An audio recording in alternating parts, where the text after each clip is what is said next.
we are like men are known not to be very showy with their emotions. Having strength yun.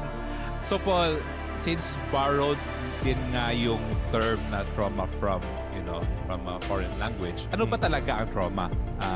At bakit ba ito naging parte ng ating parang lingwahe? Yeah, magandang tanong yan. Actually, ang definition ng trauma as defined by science tsaka ng dictionary, ito yung emotional, physiological, spiritual, and I think even yung physical na experience natin na nakapag-disturb o nakadistress sa atin sa buhay natin.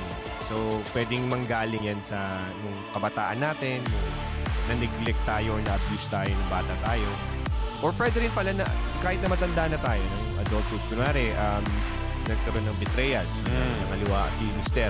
Magiging traumatic experience yun sa buhay ng isang asawa.